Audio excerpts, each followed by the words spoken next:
Welcome, everyone, to the Logistics Old Doghouse podcast. This is episode 5. I'm here with my great co-host, Mr. John Brewer. How you doing, sir?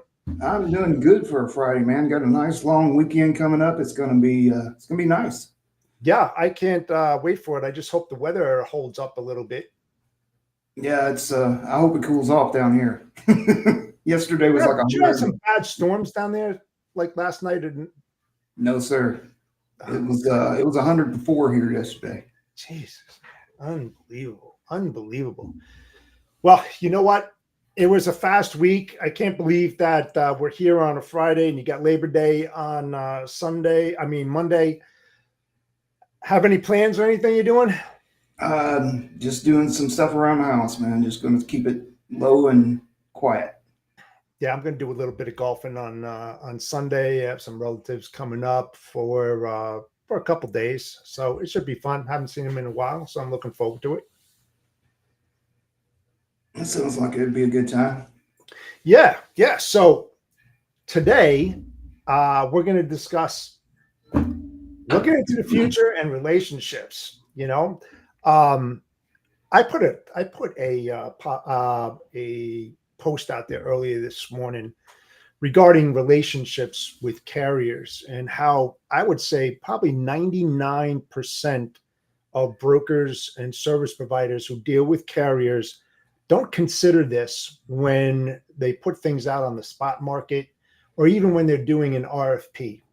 What happens when you put out an RFP, you get all these carriers that are sending back their proposals, what lanes that they want, and so forth and so on. And then once the service provider, broker, or even shipper looks at that, they make their decision and they select their carriers, and they'll call up their carriers and saying, hey, you know what, we're going to give you these few lanes or whatever.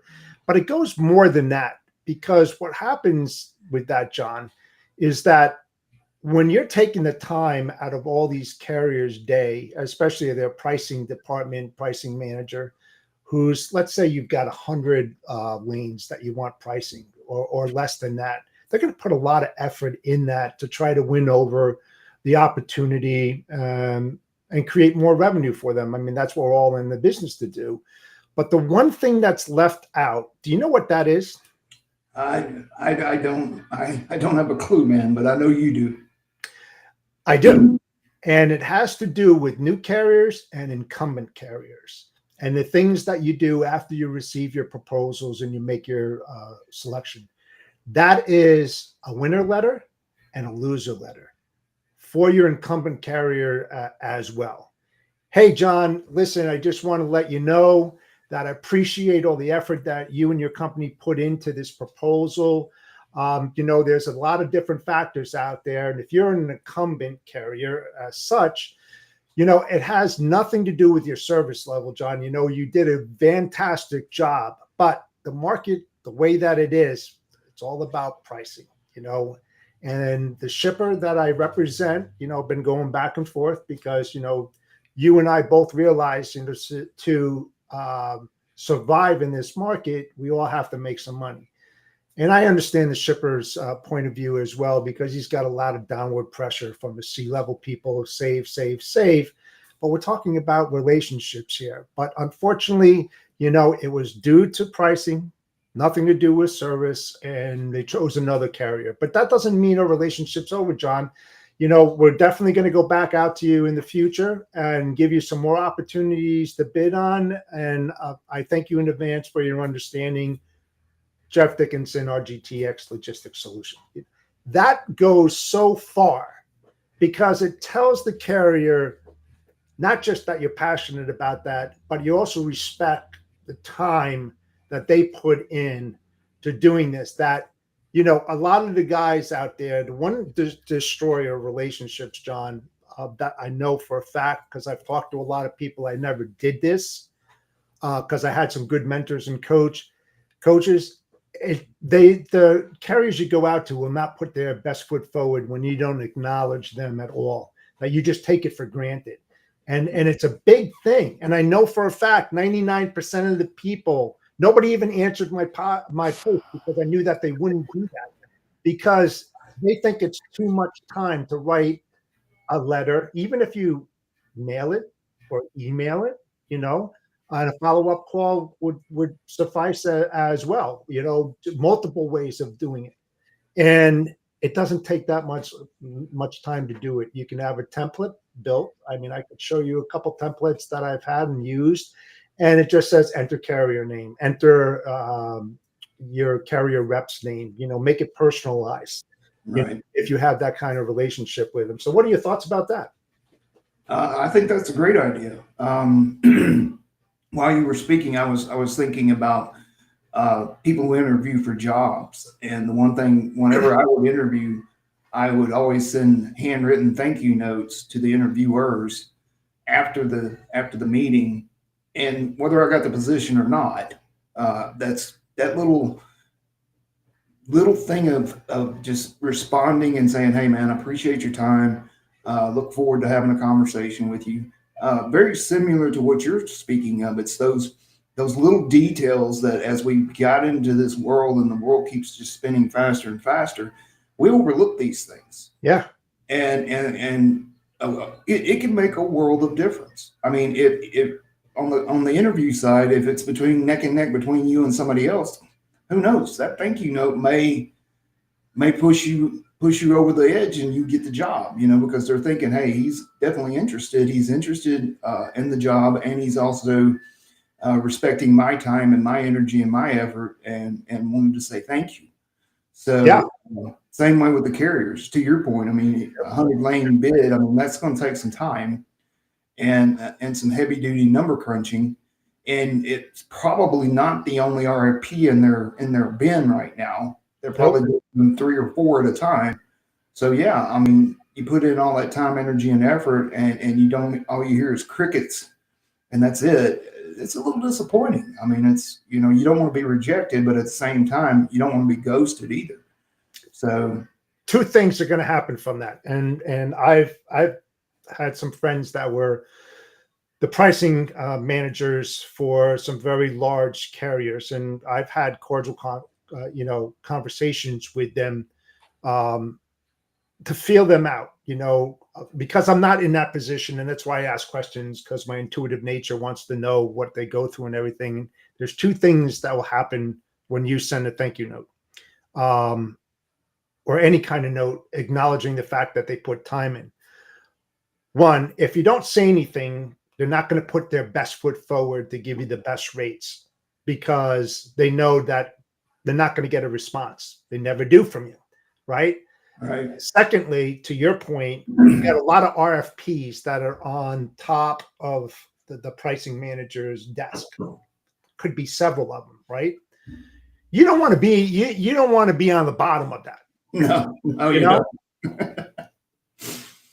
What they appreciate when you send those things, they're going to obviously get an email, and they're going to look at them, and they're going to go, "Oh, John, I remember the last time, man. He was a nice guy. He appreciated everything we do. I'm going to look at this first, because I know they know you respect what they do." Absolutely. And that's how you go from the bottom to the top on that. And that's how you can turn around your RFP, requirements in a timely manner, because a lot of shippers out there, I need it back by, right? You hear it all the time when you go outward, or you're like, for you as a shipper, I'm sure that, it takes time to go and do that. So you'll give them 3 weeks maybe to turn it around, depending upon how sizable the opportunity is, right? Because they have to really dig into it and look at their numbers and their ORs, their operating ratios, and how profitable it's going to be, et cetera. So the thing is that you have to appreciate that. It will help you out so much, even on a spot market. It's like, Jesus, man, you know what? I'm freaking sending out 100 freaking spot quotes every single day. I don't have time for this bullshit. Let me tell you something. If you do that, just a quick follow-up, and let the carriers who responded know that you're very appreciative, they're going to remember that. Absolutely. They will definitely remember that. It's putting a feather in your cap. It doesn't take you long to do that. It's very important that whoever's out there that, let's just put it, all brokers out there who use the spot market, not necessarily dedicated. You start doing this, you're going to see better results. You will definitely see better results. In my talks with other people in the industry, I'll come across, I always tell people, you got to separate yourself from the pack. Everybody's pretty much doing the same thing, delivering stuff from point A to point B. Your customer service may be a little better, your tech may be a little better, but this right here, this writing these handwritten notes, that's going to separate you from the pack. Right. And people are going to stand up and take notice of that, because obviously not everybody's doing that. It's not flooded in the market, because most people don't even think about it. And it's to your point, it's such a simple thing to do, and it doesn't take a lot of time, but the benefit is immense. I mean, the ROI on this one act is just through the roof. People are going to remember your name. People are going to remember what you did. The old saying goes, if you tell an employee, if you praise an employee for doing a good job, they're going to continue, because they want to keep doing that, getting that praise. So this is exactly right in line with that. If you're thanking people for their time and you're respecting their time, that's going to go a long way, because let's face it, we don't have a lot of time. Our time is very stretched. Oh yeah. And if you come in and you show that level of respect, then somebody's going to make time for you, because you obviously you make time for what's important. You make excuses for what is not. Because they're going to return that too, John. They will return it, especially when you don't take it for granted. That's the problem. Too many people out there saying, they get all these freaking quotes and everything. They're used to this kind of stuff. I'm not going to spend the time and go and do that. Wrong. Number one, wrong. It's a huge differentiator, because listen, carrier reps talk to other carrier reps. Yep. If you respect them and they respect you, they'll share your name, because guess what? They may not be in the niche market that you're looking for, and you have 100 lanes, and they're like, hey, listen, I could do it, but it's really not in my service area. It's not my niche. However, you know what? I talked to so-and-so, maybe you want to go out to them. They would give you like a lead and say to, one of their fellow carrier reps from a different company, hey, you know what? I know so-and-so, he's looking for specific lanes. I know that's really good for you guys, because you guys specialize in that things. We don't. Once you give them a call. I mean, if you don't respect them and you don't say nothing, they're not going to do that for you. Yeah, it's a word of mouth business. It's been that way forever. And if you get people saying, hey, I can't do this for you, but I know somebody who can, and your name bubbles to the top of that list, then that's just word of mouth business coming right your way with little or no effort or energy to win that business. You just have to, do the same good job you've been doing all along. Yeah, it's reputation. It's your reputation. It's just like brokers who have friends who are other brokers. They may be great in flatbed, but not so good in van. Right. And they know you, and they appreciate you. They respect you, and they know that you can get the job done. Hey, you know what? I run into a lot of van moves. It's not our thing. Hey, listen, I know you're going to put a really good feather in my cap. Why don't you reach out to ABC Company? I'll give them a heads up, because they reached out to me and I'm moving something else that I don't do. I'll recommend you. Right. Exactly. So Jeff, let me, I've got a very good example of the opposite of what we're talking about here. Okay. Happened to me this week. So I'm at the office. We're in the office 3 days a week, and I'm walking through the lobby towards the elevators to go up to the floor I'm working on, and my cell phone rings, and it's an unknown number. I don't recognize the number. Right. So I was actually waiting on a call from my IT group because I had an issue. So I figured it might be them. That stuff gets outsourced all the time. So I answer the phone, and this person starts chatting me up like we're old college buddies. Okay. Get ready for the pitch. This goes on for about 2 or 3 minutes. And then he introduces himself, and it's a broker. And I'm like, okay. So he starts asking me questions. And I'm sitting there listening to him, and he goes, well, what about your business, Mr. Burr? Is it vendor managed, or do you control? How much of your business do you control? Right. And I told him, I said, well, the majority of it is vendor managed. And then he goes, well, how many vendors do you have? And I said, over 200 in the States. I couldn't figure out why he asked me that question. And he's sitting there, and the last question he asked me is how can I be better at sales in this industry? And I said, you need to schedule time with somebody if you want to meet with them, and don't do it over their cell phone. And then I hung up on him. So as a shipper, I get tons of these things all the time. DM, email, cell phones. So I've got a few minutes to ascertain whether I want to pursue a relationship with this broker. Right. And so I start thinking about the whole conversation. I said, number one, he didn't respect my time because he called me out of the blue. Number two, he didn't respect my privacy because he called my cell phone. Number three, he didn't really know what he was talking about, because when he asked the 200 vendor question, that's an irrelevant question. It doesn't mean anything, and it isn't going to get him any other business. And then all of his questions were really centered around what could I do for him? How much freight do you control? Who manages your freight? How can I be better in sales? It was always about him. And I'm like, oh, okay. So needless to say, and I'm not going to mention the broker or the individual, I'm not going to do business with this guy. Just the basic common principles of common decency and respect are not there. What do you think they're going to do with my freight? So, I'm like, I thought about putting a post about this on LinkedIn, and I just said, you know what? No, I'm not going to do it. And you can talk about it right here on the old Doghouse Logistics. But it was, you had to, and I made pretty much all those assumptions I just shared with you in less than 5 minutes after the call was over.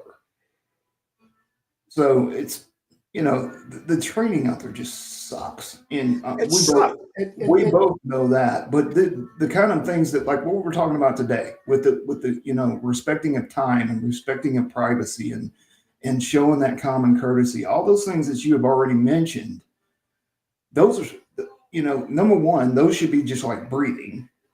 And number two, they're not, because hardly anybody does them. So when you do those things, you look like a rock star. And it's not so much that you put a lot of effort into it, because like we said before, those things don't take a lot of time. But because nobody else is doing it, the bar is so low out there that it doesn't take much to wow somebody.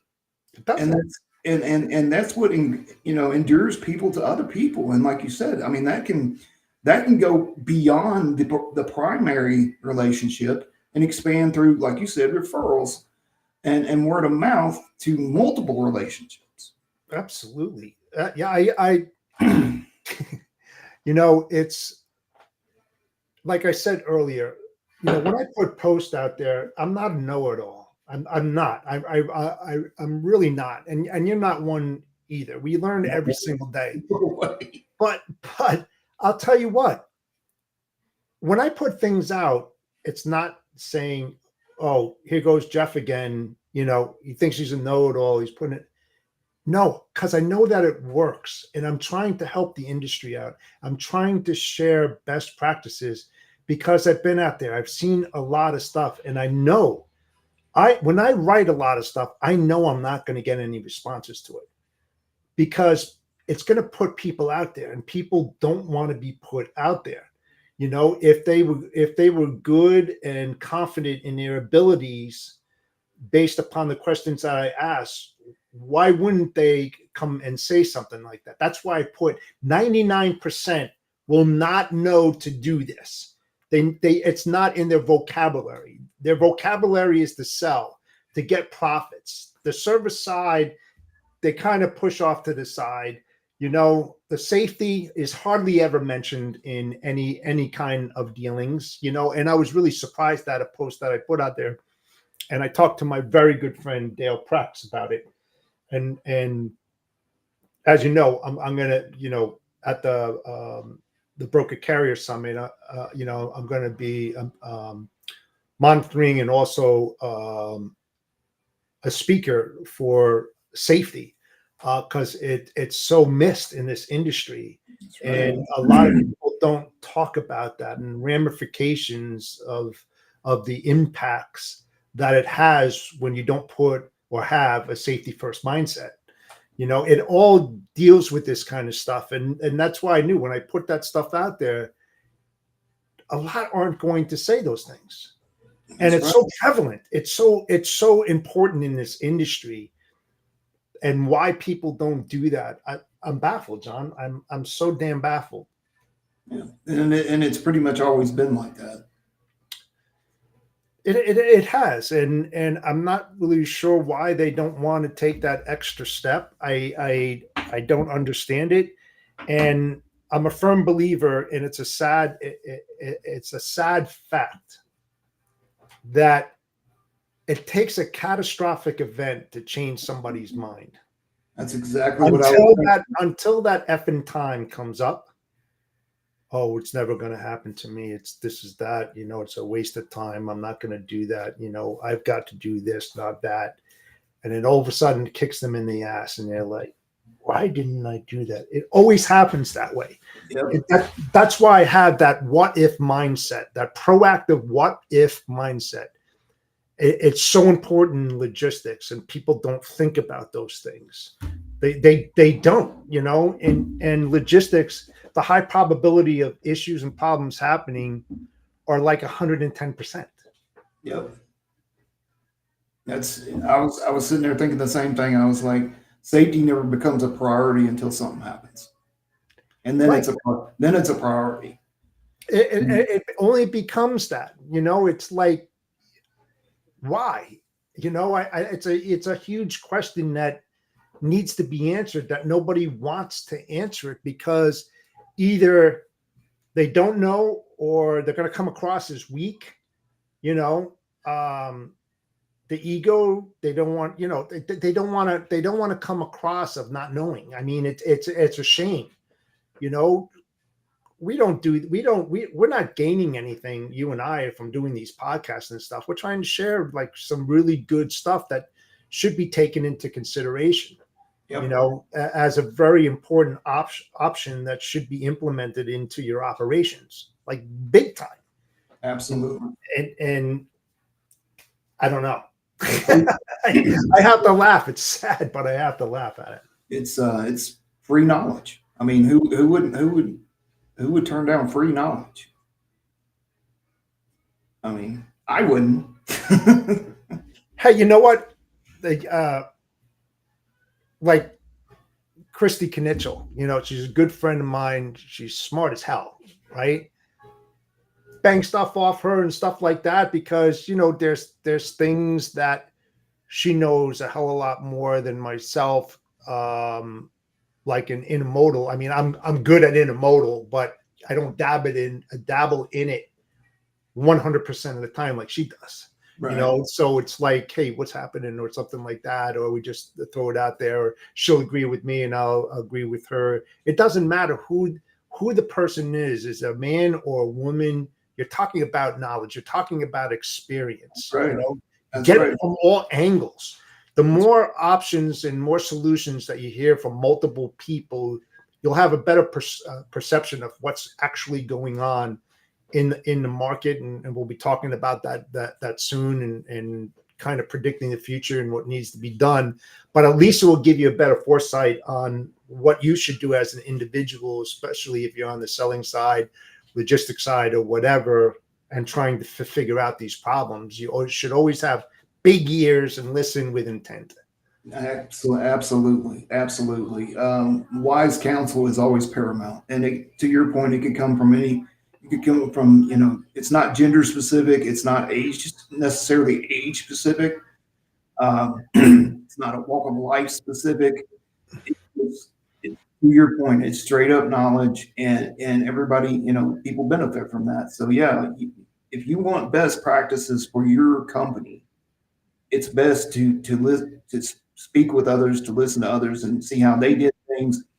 When I build processes within my organization, I'll listen to 4 or 5 folks, and all of them had good points, and I will take and mold something out of those good points to get kind of the best of the best.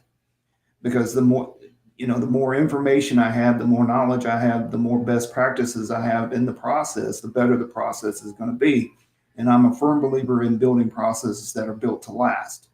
I do not have the time to constantly go back and babysit a process once I built it, implemented it, and got it off the ground. I just don't have the time. So when I put something down, number one, I want it to be my best, because I want to do a good job for my employer. But number two, I want it to be solid. I want it to be like Ford, built to last. I want that process to be working long after I'm gone. Right. So but I can tell you this, that in its original format, that best practice, that work instruction will change over time. Oh, it will. And we talk about continuous improvement, right, in an operation. So you write a work instruction, you're in a headquarters someplace, you've got distributors, vendors, whatever that you're overlooking, and trucks to be loaded and everything. Now you've got your people who are in the trenches day in and day out, who are going to know it better than you because you're not in that. So once those work instructions are put together and you implement them, it's up to your people in the trenches, on the floor, to do what is best. Now you're going to get that feedback, and hopefully, as a good leader you are, you're going to take that into consideration, and then you'll make addendums to the original work instruction process to show your hierarchies the continuous improvement over time, because what's written today may not be lasting tomorrow, because somebody may have looked at it and said, no, I tried this and it sped up things. It made it more efficient. We're more productive because of this one little tweak in it. Right. Great. Let's add it in. Show me how it works, kind of deal. Absolutely. So it's always the evolution of process. Yeah, there's a huge difference between continuous improvement and babysitting. So absolutely, one is proactive and one is reactive, and the less reactive you are in this industry, the better off you're going to be. Right, and it tells you how in tune your people in the trenches are to what is being told of them to do. And I wouldn't say, no, it's my way or the highway. Right. What do you have in mind? What are you seeing? Tell me, let's chat. And then you bring them into the picture and around the round table, and they see that they're getting involved into the process. It makes them feel, hey, you know what? I'm important. Right. They respect my opinion on it. That's awesome. And it sends a great message across the bow. I mean, it so does. It's, you're developing an environment where the people in the trenches know that A, they can come approach you at any time, and B, that you're going to listen. And if it makes sense to implement, then you're going to implement it. And like you said, it solidifies their stakeholder position within the operation. I mean, because they're going to, you get some people out there, you hear this, I heard this quiet quitting thing, which is funny, I guess. But people are just doing the bare minimum, punch in, do the bare minimum to keep from getting fired, and punch out. And that takes that type of environment off the table and puts, hey, I can contribute to the success of this organization. Hey, I have a place in this organization. And if I don't do my job to the best of my ability and give good feedback, then everybody's going to suffer, including me. So you're creating that environment and that kind of open door policy, for lack of a better term. Oh yeah. But that's exactly the environment you need. I mean, you got to have that. Oh, I agree. And you know what? And this could be another topic at a different time, but I'll just touch on it real quick. Quiet quitting is the result of poor leadership. Absolutely. Plain and simple. And one of the reasons is that there's absent leadership on the floor. That's right. And what is not seen is accepted.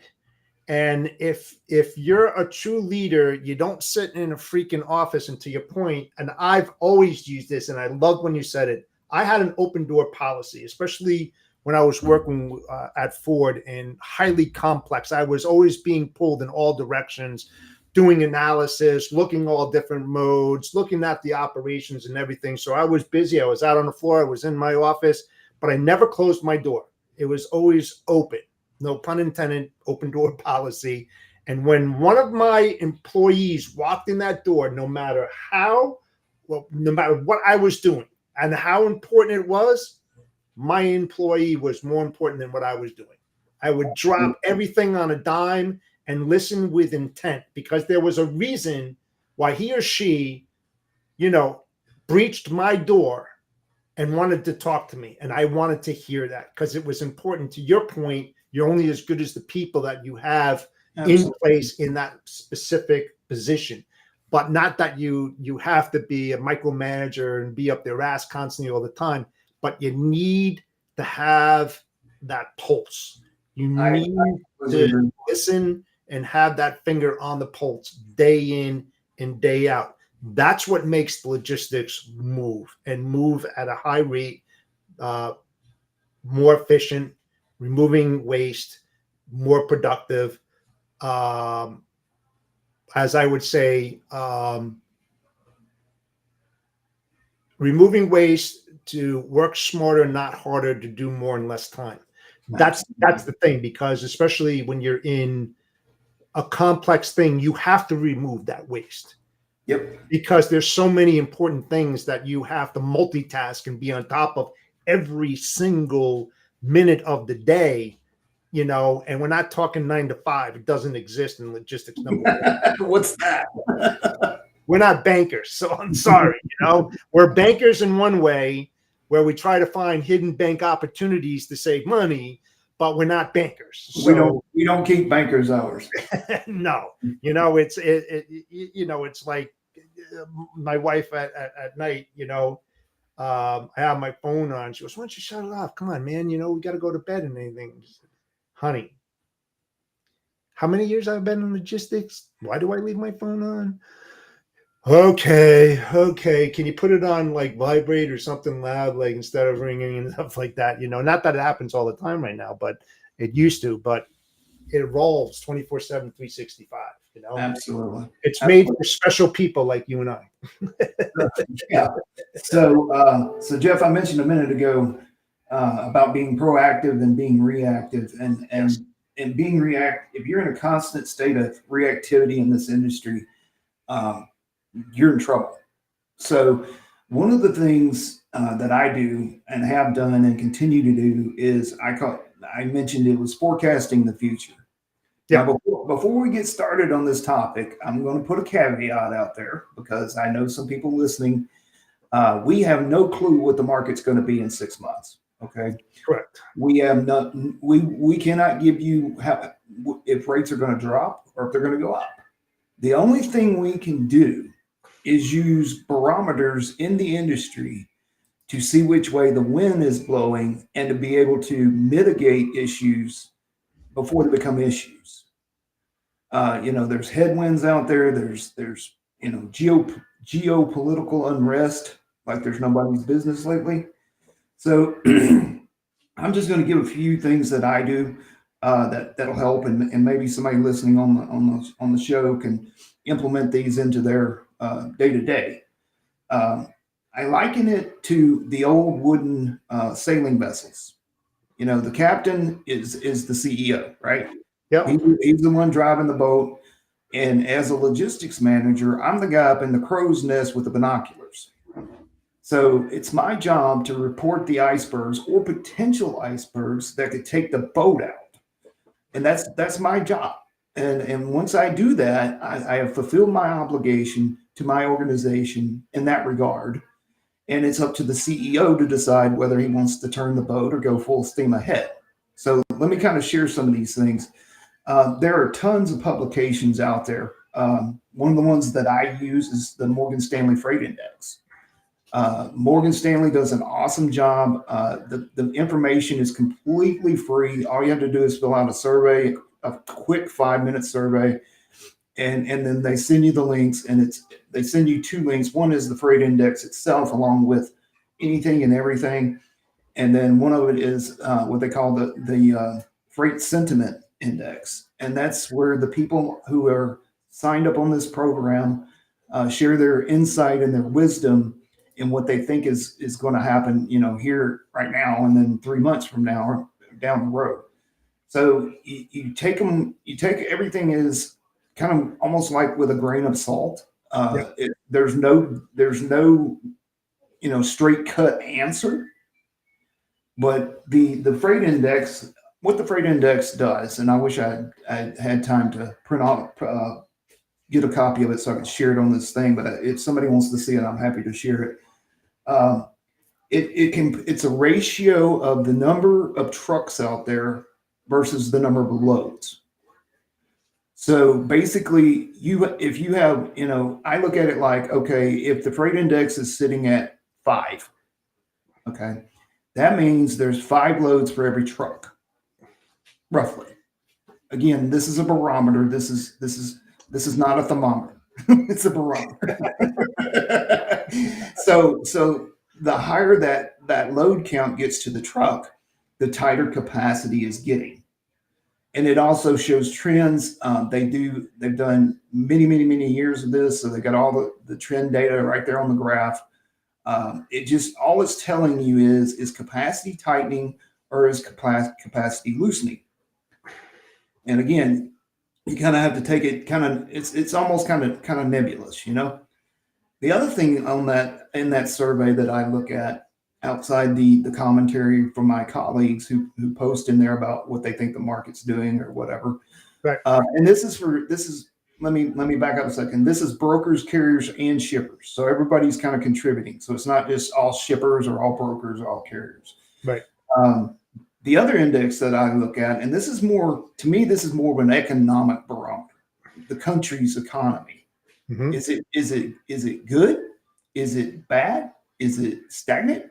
So I look at, they do freight indexes for dry van, they do freight indexes for reefer, and they do freight indexes for flatbeds. Yep. So if you think about it, housing starts are a really good barometer of how the economy is doing or going to be doing soon. If they're up, then you're in good shape. If they're down, then you're not. And most of those materials that deliver to the job site on those houses are delivered on what? Flatbeds. But there's an offset to that, John. What is that? Hurricanes and tornadoes. They can upset. I'm getting to that. All right, I'm with you. I'm getting to it, man. Give me a second. So I look at the flatbed index, even though I don't ship any freight. The FDA would probably crucify me if I put food on a flatbed. Right. So I still look at it, and if the capacity is tightening on that graph, then that means housing starts are going up.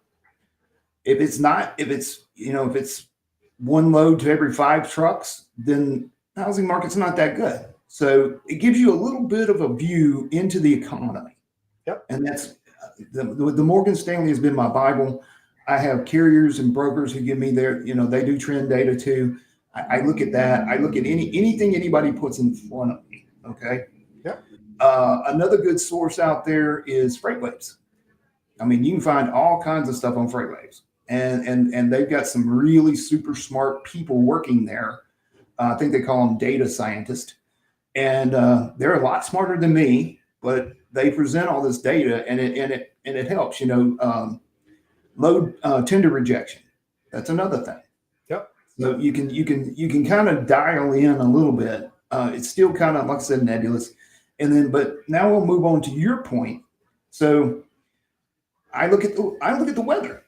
Yes. I don't just look at the weather in Nashville. I look at the weather across my entire supply chain. Mhm. I've got restaurants coast to coast, Yep. and any act of God, hurricanes, tornadoes, wildfires, snow, anything like that is going to cause problems, and it's going to cause it in two unique ways. Number one, if you have a tornado sitting down in Florida, where I have some restaurants, and it's a nasty one, it's cat 3, cat 4, whatever. Drivers are not going to want to go down there if you have freight going that way, and I don't blame them. No. I would not drive into a hurricane if you paid me. So you're going to have some tender rejections, which is going to impact your service level. It's going to impact your capacity going in that specific geographical area. So I'm watching these, especially during hurricane season, because we got them all up and down the eastern seaboard. More than ever. And I'm watching them. We had some get hit in Houston not too long ago. Yeah. Luckily, we didn't get a whole lot of damage, but I'm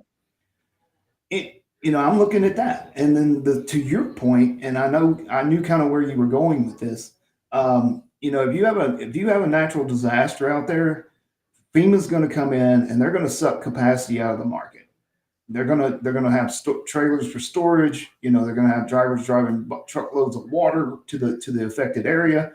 This could impact you too, because the federal government can pay more per mile than you ever thought. You can't compete with them. And I think, you can correct me if I'm wrong, but some of these asset-based carriers have agreements with the federal government that should something happen, then they're going to be called into service. And honestly, me personally, I think you should take care of the people in the middle of a natural disaster before you take care of me, if you want to prioritize something. The other thing, and I mentioned it a minute ago, was geopolitical unrest. Everybody knows about Ukraine and Russia and Israel and Gaza. Israel and crap, just went blank. What's the other one? Israel's fighting. Oh my God. War in Israel. It's the Gaza Strip. Gaza, yeah. That could impact a few things as well. Mainly, it'll have a tendency to impact fuel prices. Yeah. Which would be an increase to your cost. So if you're sitting there and you see something going on and it's starting to, you start looking at the fuel prices, you need to go to your finance team and say, hey, we've got a headwind here with this situation. And, you need to be prepared for it, because your freight costs are fixing to go up, and it's not really a whole lot we can do about it because we don't control the cost of fuel. I mean, if you can sit there at the rail strike up in Canada. I mean, what's that doing to capacity? I mean, you gotta keep your eyes and ears open. I'm sitting here constantly looking for these types of things and looking at these reports, because like I said, I'm in the crow's nest. And if something starts to go south, if we start heading towards the face of the mountain, I need to go tell my leader and the leadership team, here's what's fixing to happen, or here's what could happen. We're keeping an eye on it, and here's the proactive measures we're taking to try to mitigate it. And honestly, Jeff, this whole segment on relationships we just did, I thought that was an awesome idea. Those relationships are going to be key to this. Absolutely. Those relationships are key because, if you're in the middle of one of these things, one of these situations, you're going to need a strong relationship with your carrier and broker partners so that you can get that capacity, when you need it. And also they share information because they're out watching this stuff too. Some of them are out there looking, say, hey, did you see this on the news, or did you see this over here? Or, hey, we got 5 hurricanes coming up from Panama. Are you aware of that? You share that information so that you're kind of watching each other's 6. Mm-hmm. You're trying to protect them. They're trying to protect you. You're probably not going to give them a lot of grief on their service if the drivers don't want to go down to Florida if there's a cat 3 or cat 4 sitting down there. I'm going to show a little grace there. Now, if it's dry and sunny and everybody's out drinking pina coladas, then I'm probably not going to be as flexible. But you have to take it's give and take. That. I mean, this whole industry is give and take, and that's part of a strong relationship is give and take. Paying it forward and then calling in a marker, whenever you need it every once in a while. Sure. 2 things come to mind. When you talk about that and the volatility in the market, you've got a forecast and you have a budget. So what I used to do is I always used to buffer about 10%, depending upon what part of the year that we're in, you know, what the forecasted amount is, and then what the budget is. So sometimes we try to come under budget with the 10% that was built in there. That means we're right where we need to be, you know, or we're going to hit the forecast based on past trends, you know, ordering trends by customer, by location, region, etc. You can pretty much, you know, we called it FMD, forecast monthly demands, you know, and then we could break that down into quarters throughout the whole year. And of course, you know, with the peak season and then with the off season being the first part of the year, the first 3 months being the return season, and how that would affect, you know, how much we're sent out, what's the percentage of returns we're expecting, what's the cost associated with it, who do we have in place, etc. The other thing too that's extremely detrimental, John, is when we're talking about the relationships relative to what we're talking about now. The key to overall success is when you have a very good relationship and you keep your carriers fed all year round, doing good and bad. Because the last thing you want to hear, based on your case and what you just stated, the one thing you don't want to hear about from a carrier is, well, what have you done for me lately? Right. You want them to respond to a need, a great need, such as a catastrophic event. You know, if they're not already contracted with FEMA, government, some government department or whatever, because there's many, you know, that you could be associated with. Or if you're related or non-contractual with government, they'll affect what you ship based on your responses. How are you interacting with that carrier? Are you saying thank yous? Are you sending out those thank you notes in appreciation for what they're doing when they're quoting you, etc.? Or are you ignoring the fact that they exist, and then, you know, canning their ass? And then when things get hot and heavy, going back to them and saying, you know, I didn't really want to do that to you, but I was forced to. And they're like, oh, sure, you know, you wouldn't help us in great need, but now you're in great need and you want me to kiss your ass and move the freight for you. Ain't gonna happen. It just will not happen. So that's working harder, not smarter, because you're not doing the right things that you should be doing, you know, to prevent that. And what are they looking at? The what if scenarios and having a proactive mindset rather than a reactive mindset to a problem that you could avoid it if you took the right steps, you know, and implement them to make them go away. That's exactly right. And people don't do that because they don't think of them. And that's why I push it. I push it all the time. I don't care what people have to say about it, because I know that it works, and it's extremely important in this industry always to look at the what if scenarios, because it's going to happen. It's not that it's never going to happen. It's going to happen, but you don't know when. And what are you going to do when it happens? Right? What are you going to do? Every day in the industry, you get blindsided. You think everything's going well, and then shit hits the fan, and you're getting splattered. You're getting splattered, and you're like, now you're just grasping for solutions. You don't have anything written, you know, because you didn't look at that. You didn't go through the steps of actually doing a case study and saying, if this happens, how would we react to it? How would we get there? How would we be first on the line instead of last? You know, it's like when you go after a big customer, and one of my good friends, Nate Johnson, said, well, what happens if you go after one of these big customers, Jeff? You're a small company, and they say, we want to give you 100 loads a week. You know, are you going to be able to scale? Yes, Nate. I've already got the options and the solutions in place in order to do that. Why? Because I built those relationships, and I told them this is what I'm doing, and that's why I built those relationships in those specific areas. So I know that when it does happen, I have multiple choices to go to make it happen. I'm not in a rush to move anybody's freight. I want to know the plan. I want to know their business. I want to understand their seasonality. I want to know everything about that specific customer that most don't want to know about, because that's my differentiator. That's what's going to put me in position A to take care of them. The ones that ignore the fact and don't understand these problems that exist are going to be left behind quickly, That's right. and that's why I push it. Anybody want to argue with me? Fine. I'm open for conversation, but I'm passionate about this. I know it works. I've been in there. I've been in the trenches, and I know the shit that can hit the fan at any given moment. The problem is that you can't say it's never going to happen to me, because I hate to tell you this, it will. It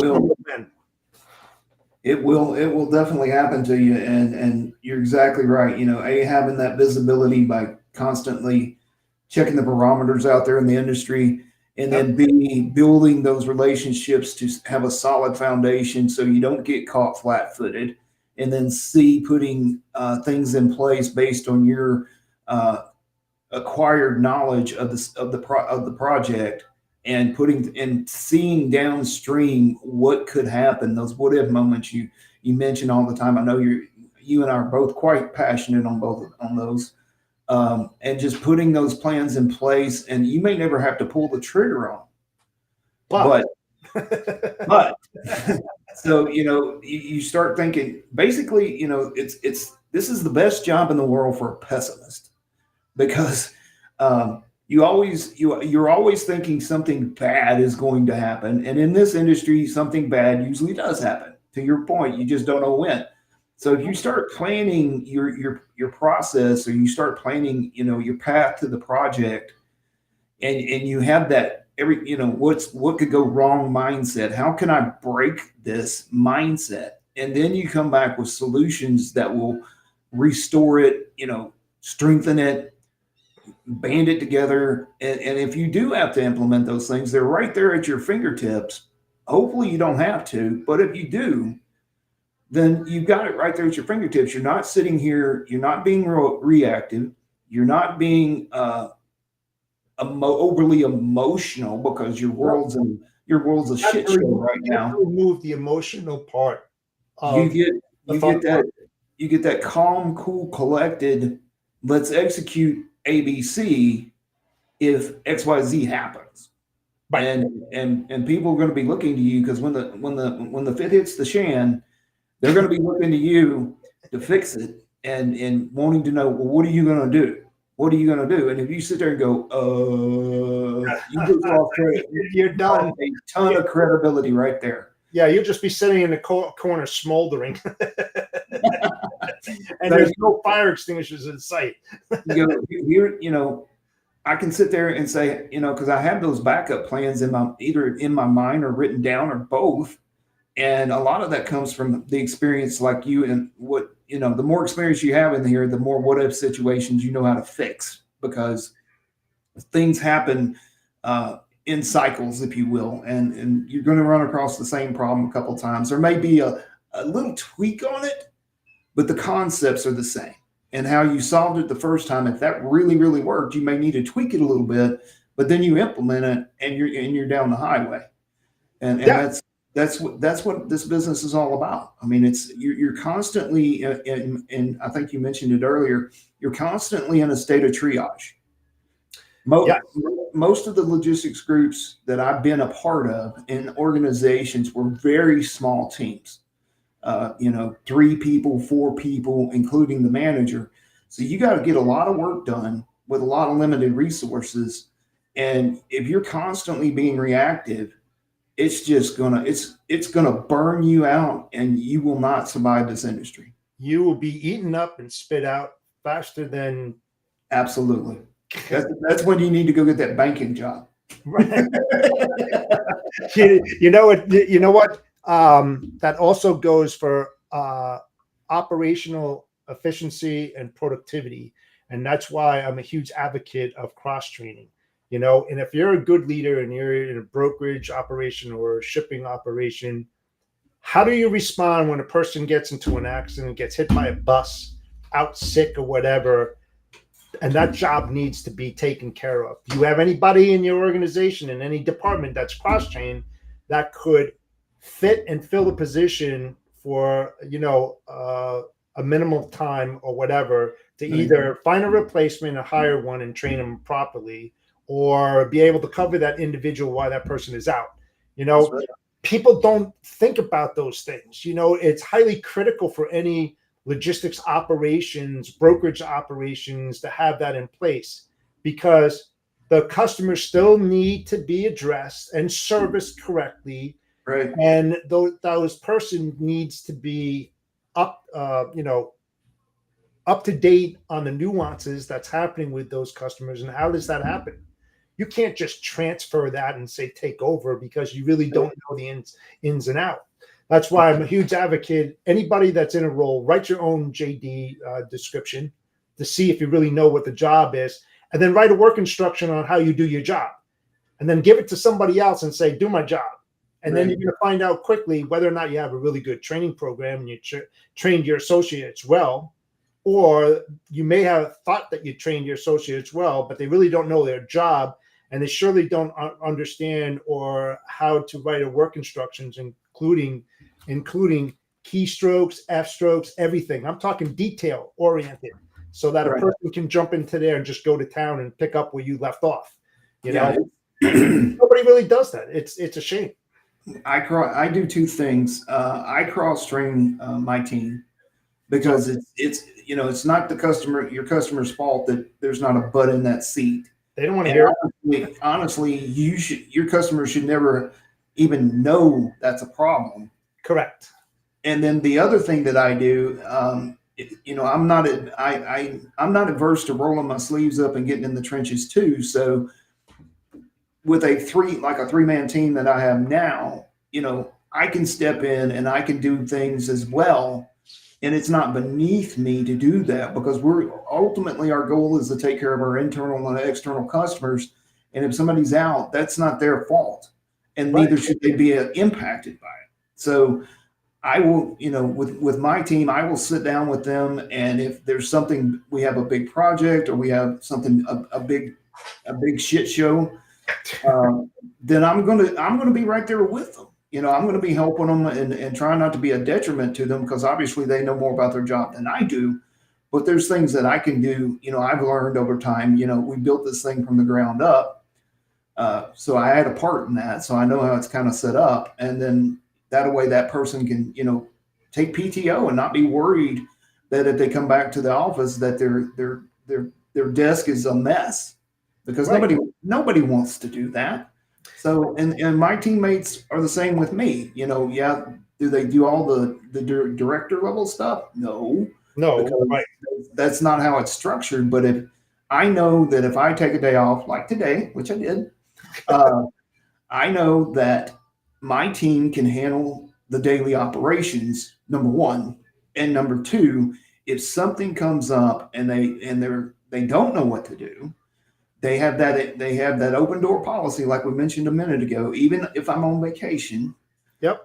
they can pick up the cell phone and they can text me or call me. They can email me, and I tell them that when I go on PTO, I said, hey, I'm on PTO.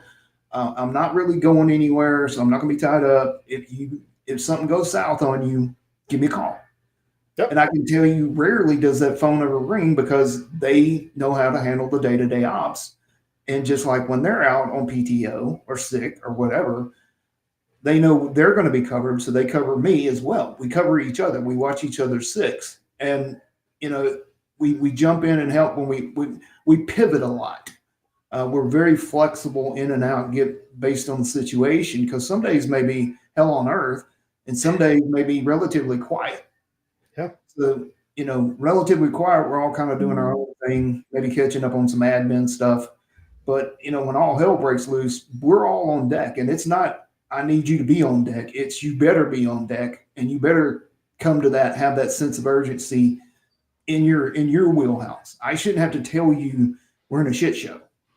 Yeah. You should know, and you should know your role in that shit show, and you should know what you need to do. And having that, any of us will do anything to help the others mentality goes a long way. And that's what good leaders do. And as a good example, and I'm really happy that I had the best mentors and coaches out there. back in the day, we're going back 30 years ago, 35 years ago. I think we I was worked 5 back then. we worked a little different, John, where we had to get dressed up to go to work. Even if you were in a warehouse and you were in your office, you had to dress up business, not like business casual. Sometimes you wore a tie, depending upon who's coming in and visiting the operation, etc. But every end of the month, I would have a pair of jeans, and I would bring in a t-shirt, and I'd have sneakers, and I would jump in and load trucks with my team, because that's how I was trained as a leader. A good leader has his hand on the pulse, understands, and then actually works it, with their people, warehouse operators, forklift drivers. I used to drive a forklift. I used to stock shelves. I did all that kind of stuff, kitting, you name it. And then jumping in a trailer in the middle of the summer, where the roof of the trailer is about 125, 130. Right. And you go in there, weighing like 200 and come out at 180. I mean, kind of deal, and hand stacking, not palletized, not rolling in there, Head loaded. Yep. Yeah. Receivers, tuners and receivers. When I was doing electronics, 2,800 of them to almost 3,000 hand loaded into a 53 footer, So when people say, hey, I'm not going to do this. Not my job. Oh yeah. It wasn't my job either, yet I did it, and I wouldn't ask you to do anything. Right. And I wouldn't ask you to do anything that I haven't already done. Exactly. So don't tempt me, because I don't want to outwork you, seriously, and they were like, okay, like that. We're loading trucks until 3 o'clock in the morning to meet in the month budgets, sales. You had to meet those sales requirements. It doesn't matter what, I bought pizza and all that kind of stuff, took care of my guys, whatever. But I mean, that's another different story. But the thing is that good leaders as yourself are getting in the trenches and doing what it takes to show others that it can be done. And here's the right way of doing it. And there's no such thing as a stupid question. That's what I'm here for. Yep. I'm not here to be that guy that it's my way or the highway. I don't work that way. I listen to my people and I implement what they say, because they represent me. Right. And you're only as good as the people that you have there. And you're only as good as the people that you train. They mess up because of you. Yep. Your fault. It's your fault that shit's hitting the fan and that they're not being as productive as they should be, or they're not as efficient as they should be, because you have a poor training program. You didn't train them properly, and you didn't put your finger on the pulse. And that's why you're not making the profits and the margins and the revenue, or saving that kind of money that you should be, because of you. It's your fault, and if it is your fault, you have to learn to say and accept it and eat crap and saying, I did it. It was my fault. I'm the accountable one.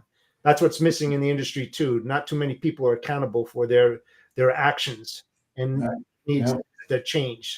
When you can say no, instead of being a yes person, when you can accept that you're wrong, or be accountable for your wrongdoings, it's only going to make you a better leader. You're going to get better at this job in logistics. I don't care what anybody else says out there. Right. Prove me wrong.